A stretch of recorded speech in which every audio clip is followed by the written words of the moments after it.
ओम श्री गोपाल शांतिपते नमो। ओम श्री गोपाल शांतिपते नमो।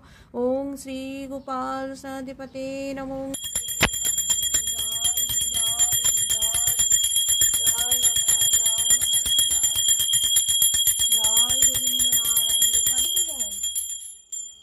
প্রসাদ দেখা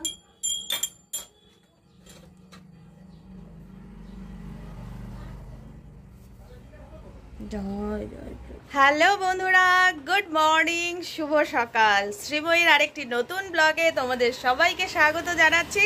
তো চলো আজকে তোমাদেরকে সঙ্গে নিয়ে আমি আজকে আমার ব্লগটা শুরু করছি। আর আজকে কি, আজ হচ্ছে আমাদের বাঙালিদের কাছে একটা বিশেষ বিশেষ গুরুত্বপূর্ণ দিন, তাই না? আজ হচ্ছে পয়লা বৈশাখ। তো সবাইকে জানাই শুভ নববর্ষের অনেক অনেক প্রীতি শুভেচ্ছা, বড়দের জানাই আমার প্রণাম। তো চলো আজকের ব্লগটা শুরু করি। আজ যেহেতু পয়লা বৈশাখ, তো আমাদের তো অনেক প্ল্যান রয়েছে, তাই না বন্ধুরা? তোমাদেরও নিশ্চয়ই রয়েছে অনেক প্ল্যান। আর বাঙালিদের পয়লা বৈশাখ মানে বাঙালিদের যে কোনো উৎসব মানেই খাওয়া দাওয়া ভুড়ি ভোজ, তাই না? তার মধ্যে আজকে পয়লা বৈশাখ, আজকে তো ভুড়ি ভোজ হবেই। তো তোমরা কে কিভাবে আজকের দিনটা সেলিব্রেট করছো আমাকে একটু কমেন্টে জানিও।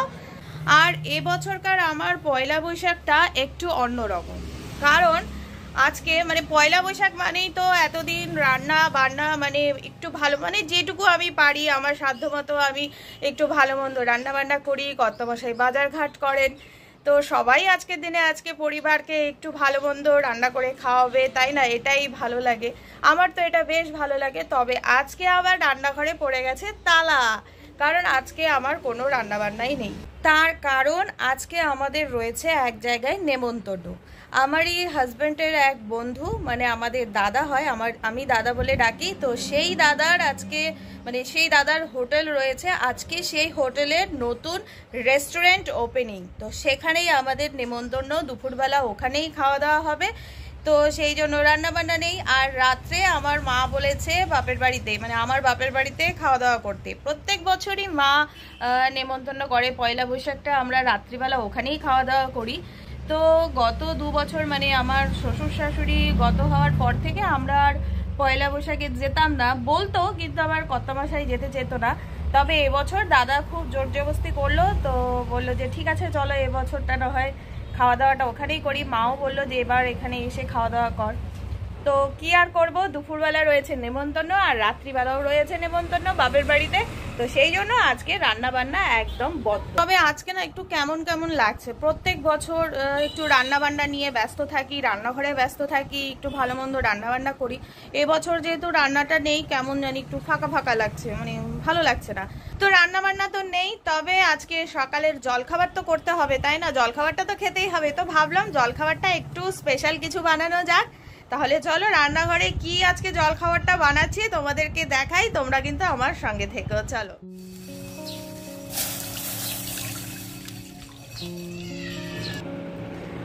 আজ যেহেতু পয়লা বৈশাখ, তো ভাবলাম আজকে সকালবেলা একটু পায়েস করি। পয়লা বৈশাখটা কিন্তু আমাদের কাছে মানে আমাদের বাঙালিদের কাছে একটা শুভ দিন হিসাবে আমরা মানি, তাই না? তো এই দিনটাতে আমরা সকালবেলা উঠে পুজো করি, তারপর সারাটা দিন শুরু করি, বছরের প্রথম দিন। তো ভাবলাম আজকে একটু পায়েস করি। তো পায়েস তো হচ্ছেই, আর এদিকে আমি ভেবেছিলাম আজকে একটু গরম গরম ফুলকো ফুলকো লুচি করব।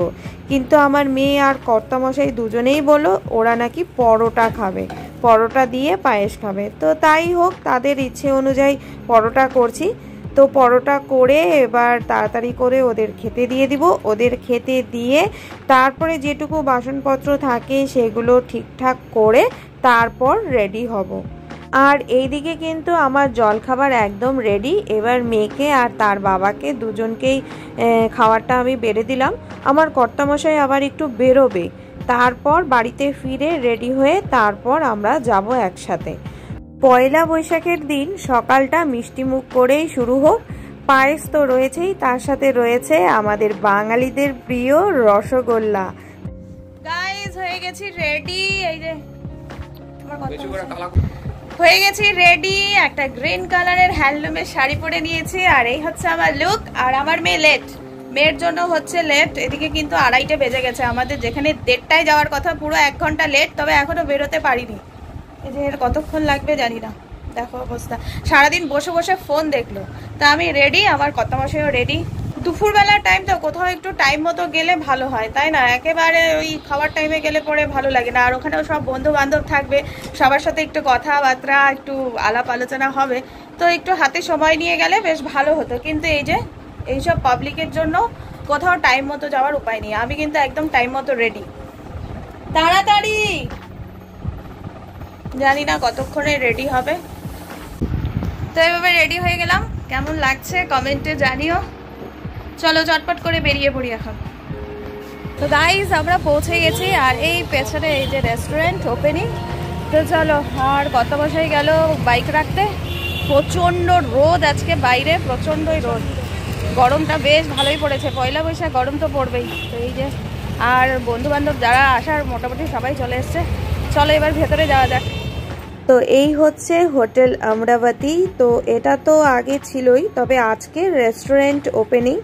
তো চলো এবার ভেতরে যাওয়া যাক। আর এখানে সবাই বন্ধু বান্ধব ওয়েট করছে, তো সবার সঙ্গেই দেখা সাক্ষাৎ হবে। আর এখানে যারা রয়েছে অ্যাকচুয়ালি আমার হাজব্যান্ডের সব বন্ধু বান্ধব আর তাদের ওয়াইফ। তো সবাই আমরা বন্ধু বান্ধব আর কি। এখন সবাই একসাথে হলে যা হয়, একটু হাসি গল্প মজা। তো আমি তো ভেবেছিলাম আমি বুঝি সবার লেট, তবে না, এখানে এসে দেখছি আরও অনেকেরই আসা বাকি। তো এই আসছে আমার আরেক বান্ধবী আর তার মেয়ে। তো চলো সবার সাথে অনেক দিন পর আজকে দেখা হবে, একটু গল্প আড্ডা সবই হবে। লুকটা দেখ, নববর্ষ লুক, সবাইকে আপ্যায়ন করে নিয়ে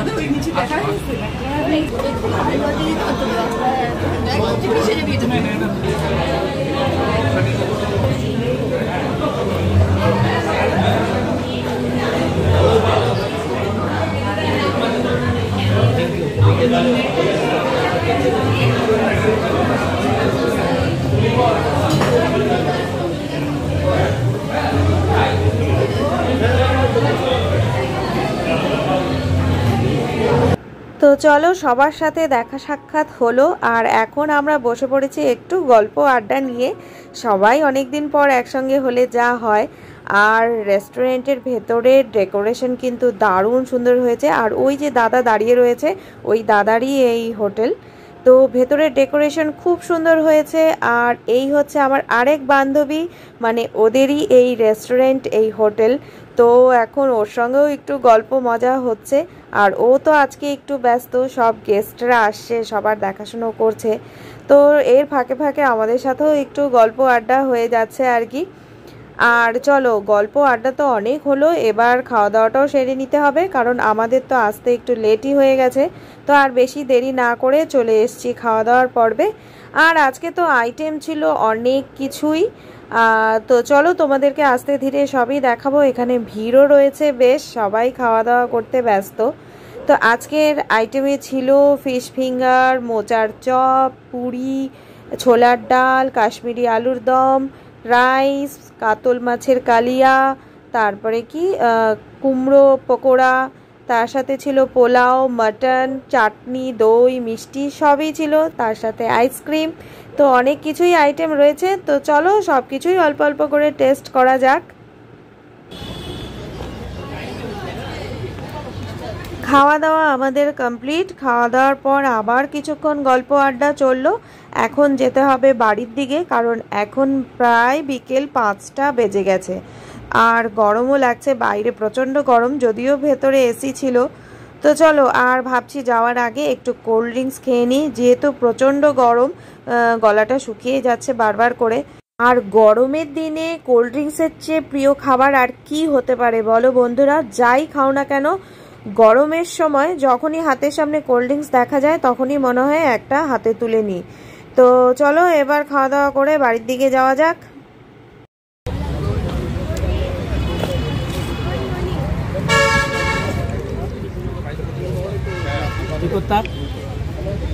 কিছু বলো দাদা ভাই, আমার বন্ধুদের কিছু বলো। এই হচ্ছে আমাদের প্রিয় বাপিদা। যদি না বসো তবে পরোয়া করি না, ব্যাস হয়ে গেল। আরেকটু না, আমি এটা বলবো না। আমি কেন বলবো? আরে বলো, তাহলে বন্ধুরা লাইক করবে তো। সবাই সবার বাড়ি চলে গেছে, এবার আমরাও বাড়ির দিকে রওনা দেব। আর এদিকে তো গরম ভালোই লাগছে। আর ওই যে আমার কর্তামশাই বাইক নিয়ে রেডি। চলো এবার বাড়ির দিকে যাওয়া যাক। হ্যালো বন্ধুরা, গুড ইভিনিং, শুভ সন্ধ্যা। আর আমি এখন বসে রয়েছি জানালার কাছে, কারণ বাইরের ওয়েদার খুব একটা ভালো নয়। জোরে হাওয়া দিচ্ছে, বিদ্যুৎ চমকাচ্ছে, আর দু এক ফোঁটা বৃষ্টিও হচ্ছে। তো আজকে তো আমাদের সন্ধ্যাবেলা বেরোনোর প্ল্যান রয়েছে, কারণ আজকে কয়েক জায়গায় যাব, বেশ কয়েক দোকানে হালখাতা করতে যাওয়ার কথা। তো এই রকম ওয়েদার এখন কি করি বলো তো। তারপর আবার আজকে আমার বাড়িতে, মানে আমার বাপের বাড়িতে নেমন্তন্ন রয়েছে রাত্রে, ওখানেই খাওয়ার কথা। দাদা সকালে নেমন্তন্ন করেছে, যাওয়ার কথা বলেছে, তো ওখানে তো যেতে হবে। কিন্তু যে ওয়েদার করলো, তো এখন ভাবছি কি করা যায়। যে জানলা দরজায় সব ধুমধাম করছে। ও চলে আসছে। আর ওখান থেকে এসে আমি তো একদম পুরো ল্যাদ খেয়ে গেছি, কারণ এত গরমে আর ভাল লাগছিল না। আর ওখান থেকে এসেই আমার মেয়ে গেছে পড়তে। তো মেয়ে গেছে পড়তে, ও দেখি কখন আসে, আর ও এলে তারপর আবার রেডি হয়ে আবার যাবে। তো দেখি বৃষ্টিটা কি হয়। বিদ্যুৎ তো চমকাচ্ছে। আর ভেবেছি একটা শাড়ি পরবো, সকাল দুপুরবেলাও একটা শাড়ি পরেছি, তো আজকেও সন্ধেবেলাও ভাবলাম একটা শাড়ি পরবো। কিন্তু যে ওয়েদার, তো শাড়ি পরবো না চুড়িদার পরবো, তাই ভাবছি কি করা যায় বলো তো বন্ধুরা। ওয়েদারটা দেখে বেশ ভালো লাগছে না। এরকম যদি ওই রাত্রি 10টা-11টার পরে এরকম ওয়েদার হতো তাহলে বেশ ভালো হতো। তো চলো, আমার হাজব্যান্ড তো বলছে তাড়াতাড়ি রেডি হয়ে নাও। চলো রেডি তো হই, তারপর কি হবে দেখা যাক। চলো, আর তোমরা সঙ্গে থাকো, দেখা যাক কি হয়। এখন বাজে রাত 10টা, আর এই রাত 10টার সময় আমরা বেরোচ্ছি। বেরোবার কোনো কথা ছিল না, কারণ আজকে বৃষ্টিটা আমাদের সমস্ত প্ল্যান নষ্ট করে দিয়েছে। তো যাই হোক, বৃষ্টি এখন কমেছে। আর ওদিক থেকে মা ফোন করছে যে তাড়াতাড়ি আয়, কারণ মাও রান্নাবান্না করে রেখেছে। তো ভাবলাম বৃষ্টিটা কমছে, তো যাই একটু মায়ের বাড়ি থেকে রাত্রের খাওয়া দাওয়াটা, পেট পুজোটা করেই আসি। তো এখন চটপট করে রেডি হয়ে বেরোচ্ছি। তো চলো তাড়াতাড়ি বেরিয়ে পড়ি। রেনকোট ছাতা নিয়ে যেতে হবে, হ্যাঁ, ডিগ্গিতে রেনকোট। চলো চটপট করে বেরিয়ে যাই। আর আমার মেয়ে গেছিল ওই যে আমার বান্ধবীর দোকান শুভ্রার ওখানে আমাদের সবারই আজকে যাওয়ার কথা ছিল, কিন্তু এই যে বৃষ্টিটা একদম, তার মধ্যে কারেন্ট আসছে আর যাচ্ছে। সন্ধ্যের থেকে কতবার যে কারেন্ট আসলো আর গেল, মানে এই সমস্ত কারণে আর বাড়ি থেকে বেরোয়া হলো না। তো দেখি যাই মার বাড়িতে একটু দেখা করে আসি, খাওয়া দাওয়া করে আসি, আর দেখা যাক কি করা যায়। চলো সঙ্গে থেকে। বাড়িতে এসেই একটু বসেই চটপট করে খেতে বসে পড়লাম, কারণ মা বলছে যে এমনিতেই অনেকটা লেট হয়ে গেছে, তারপর আবার বাইরের ওয়েদারও খুব একটা ভালো নেই, যখন তখন বৃষ্টি আসতে পারে। তো সেই জন্য মা বললো আগে খাওয়া দাওয়াটা সেরে নে। তো সেই জন্য বসে পড়লাম খাওয়া দাওয়া করতে। আর আজকে মা রান্না করেছিল মাছের মাথা দিয়ে চচ্চড়ি, মুসুর ডাল, আলু ভাজা, তার সাথে মাটন। মায়ের হাতের মাটনের গন্ধটাই আলাদা, আর স্বাদের তো কোনো তুলনাই হবে না। তো চলো চটপট করে খাওয়াটা সেরে নিই। খাওয়া দাওয়া হলো কমপ্লিট। আর এই দেখো, মা আবার মিষ্টির প্যাকেট আমায় দিয়ে দিচ্ছে, যেহেতু আজকে কোথাও হালখাতা করতে যেতে পারিনি। চলো মায়ের দেওয়া মিষ্টির প্যাকেট নিয়ে এবার বাড়ির দিকে যাওয়া যাক। মিষ্টি হাই, হাই মিষ্টি হাই, এই যে হাই মিষ্টি হাই। বাই বাই,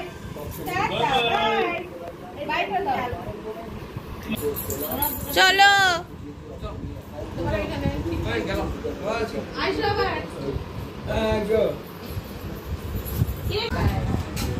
আসা হলো, খাওয়া দাওয়া হলো, এবার বাড়ি যাবো। 11:30 বাজে, 11:30। এই যে আমার বাবা খালি গায়ে বসে আছে। এই যে আমাদের মিঠি রানী। চলো আসবো কি আসবো না, আসবো কি আসবো না ভাবতে ভাবতে তারপরে আসলাম, তাও আবার এত রাত্রে। চল যাওয়ার সময় শুভ্রার ওখানে দেখা করে নি।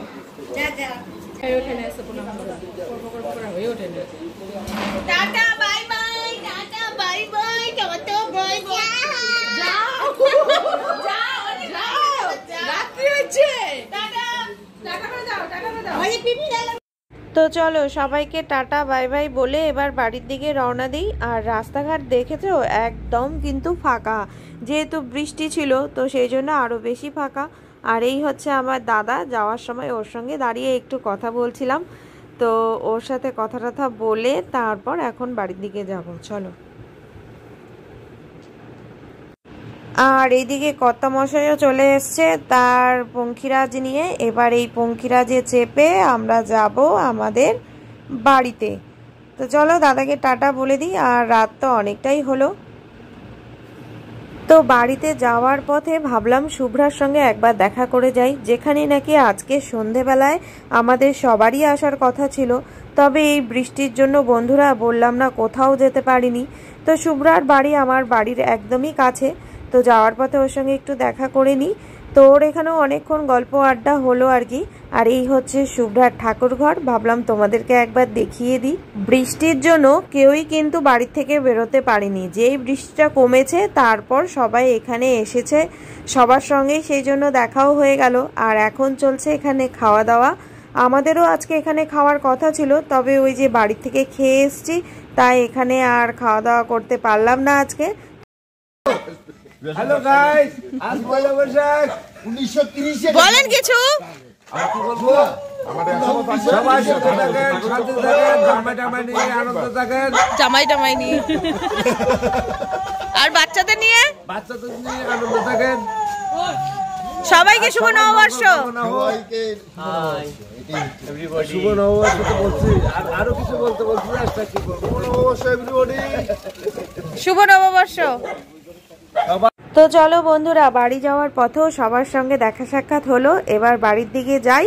আর যেতে যেতে আজকের ব্লগটা এখানেই শেষ করছি। কেমন লাগলো ব্লগটা কমেন্টে জানিও। ভালো লাগলে লাইক, কমেন্ট, সাবস্ক্রাইব করতে প্লিজ ভুলো না। কৌশিকদা কিছু বলো, হাই বলো। হাই, সবাইকে শুভ নববর্ষ। ঠিক আছে, ভালো থাকুন, সুস্থ থাকুন, এই এটাই কামনা করি। হ্যাঁ। সবার দিন ভালো যাক, ভালো যাক, আগামী দিন সবার সুখ শান্তি সমৃদ্ধি সুস্থতা কামনা করি।